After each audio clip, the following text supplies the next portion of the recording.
ఇలా నూరేని జీవితం చాలా లాంగ్ గ్యాప్ తర్వాత మీ డైరెక్షన్లో వచ్చింది. You got a huge success. So అసలు ఇది ట్రాక్ పైకి ఎలా వచ్చింది? నేను గత సినిమాలు నేను ఆశించినంత విజయం సాధించలేనప్పుడు ఎందుకు నాలో నేనే క్వశ్చన్ చేసుకొని ఈసారి చేస్తే మాత్రం హిట్ ద బుల్ అన్నట్టుగా ఉండాలి అని చెప్పి నేను జాగ్రత్త తీసుకోవడం కోసమే టైం తీసుకున్నానండి. కసిగా రాయాలి ఈసారి అంటే చెప్పిన కథలను అయిపోయాయి ఆల్రెడీ. చెప్పేదాన్ని కొత్తగా ఎలా చెప్పాలి అంటే కథను స్క్రీన్ ప్లే మీద బాగా కాన్సన్ట్రేట్ చేశానండి. మీడియా కానీ ప్రేక్షకులు కానీ విమర్శకులు కానీ అందరూ కూడా ఇవాళ స్క్రీన్ ప్లే గురించి మాట్లాడుతున్నందుకు నేను చాలా హ్యాపీగా ఫీల్ అవుతున్నానండి.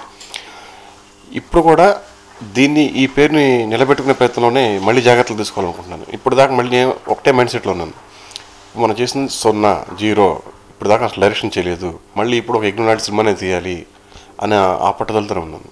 సాయి ధరమ్ తేజ్కి ఇప్పటివరకు ఒక సినిమా రిలీజ్ కాలేదు. మీరు హ్యాండిల్ అంటే మీరు ప్రాజెక్ట్ తీసుకునేటప్పటికి సరే ఏ కాన్ఫిడెన్స్తో తను హీరోకి సెలెక్ట్ చేస్తుంది? తను నేను ఒక పెళ్ళిలో చూసానండి యాక్చువల్గా. అప్పటికి ఇంకా మేము హీరో ఎవరనేది డిసైడ్ అవ్వలేదు. ప్రొడ్యూసర్ డిసైడ్ అయిపోయారు. అరవింద్ గారు, రాజు గారు, వాసు గారు, హర్షిత్ అనేది కన్ఫర్మ్ అయిపోయింది.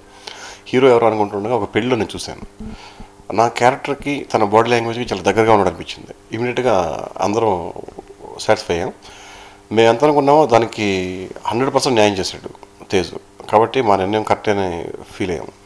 దీంట్లో చాలా హర్డిల్స్ ఫేస్ చేశారు బాగా. మెయిన్గా శ్రీహరి గారు ఆ రోల్కి అసలు ఇప్పుడు కూడా చాలామంది అంటున్నారు జగద్బాబు గారు చేశారు, శ్రీహరి గారి ప్లేస్ని రీప్లేస్ చేశారు, కానీ ఆ ప్లేస్ని భర్తీ చేయడం చాలా కష్టం అన్నారు సార్. ఎన్టీఆర్ ప్లేస్ ఎన్టీఆర్కి ఉంటుంది, ఎస్వీఆర్ ప్లేస్ ఎస్వీఆర్కి ఉంటుంది, అలాగే శ్రీహరి అన్న ప్లేస్ శ్రీహరి అనుకు ఉంటుంది, జగద్బాబు గారి పేరు ఆయనకు ఉంటుంది, ఆయన ప్లేస్ ఆయనకు ఉంటుంది. సో ఆ గ్యాప్ని డెఫినెట్గా 100% అదే చెప్తాం కదా, అంటే ఒకళ్ళతో పోల్చడం అనేది కరెక్ట్ కాదు. ఆయన స్టైల్ వేరే, ఈయన స్టైల్ వేరే.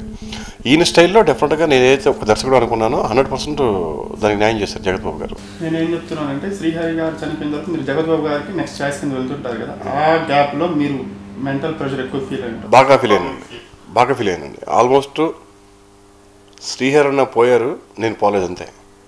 భౌతికంగా ఉన్నాను కానీ ఆల్మోస్ట్ అక్కడ నేను పోయినట్టు లెక్క. నేను ఒక 10 days నేను మనిషిగా లేను.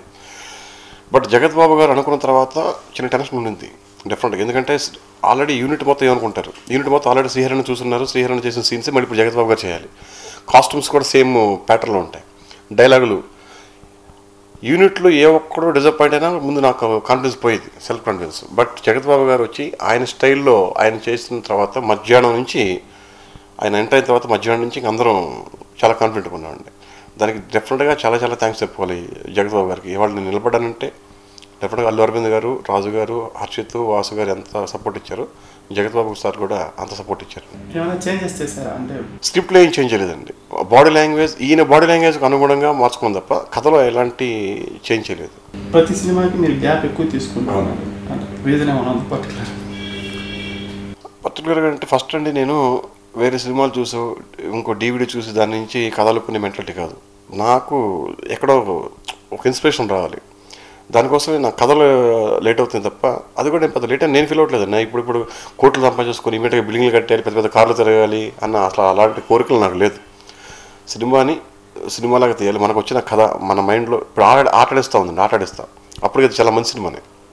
ఆ తర్వాత ఒక పెద్ద సినిమా వచ్చినందువల్ల మా కలెక్షన్స్ డ్రాప్ అయ్యాయి తప్ప వీరభద్ర అంటే అది నా కథ కాదు అని నెప్పో ఇంకొకళ్ళ మీద నెట్టే మెంటాలిటీ కూడా కాదు, తప్పు నాదే. వీరభద్ర టైంలో అంటే ఒక పెద్ద స్టార్ని నాకు ఇచ్చిన ఒక పెద్ద ప్రొడ్యూసర్స్ ఉన్నా కూడా నా వ్యక్తిగత కారణాల వల్ల కాన్సన్ట్రేషన్ తప్పింది సెకండ్ హాఫ్లో, అది అలా పోయింది. నెక్స్ట్ మీరు గ్యాప్ అంటున్నారు, వ్యక్తిగత కారణాలు కూడా దానికి కారణం అండి. ఇది చెప్పాలంటే 1,00,000 కారణాలు అన్నట్టుగా గ్యాప్కి. బట్ ఇప్పటి నుంచి గ్యాప్ రాకుండా చూసుకుంటాను. మీకు అంటే కొత్తగా సాయి ధరమ్ తేజ్ని తీసుకున్నప్పుడు ఒక హీరోగా మీరు ఎలాంటి సజెషన్స్ ఇచ్చారంటే తన ఎనర్జీ లెవెల్స్ అప్పటివరకు మీకు తెలియదు, అసలు ఆడియన్స్ కూడా తెలియదు, మీకు కూడా తెలియదు. అంటే ఒక మామూలుగా చిన్న ఆడిషన్ కూడా నేను అంత చేయలేదు, డైరెక్ట్ షూటే. ఫస్ట్ మేము సినిమా షూటింగ్ స్టార్ట్ చేసిన రోజున ఒక చిన్న సీన్ అండి, కళామందిర్లో కూకటపల్లి కళామందిర్లో షూటింగ్ స్టార్ట్ చేసాం.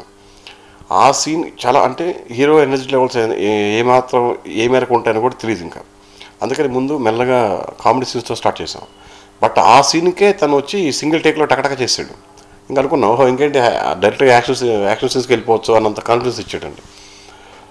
ఇద్దరు మావయ్యలు, వాళ్ళిద్దరు మావయ్యలో ఉన్న ఎనర్జీ డెఫినెట్గా తనలో ఉందండి. లేకపోతే నేను ఎంత అంటే మీకు తెలుసు కదా, అన్ని ఎమోషన్స్ ఉన్నాయి కథలో.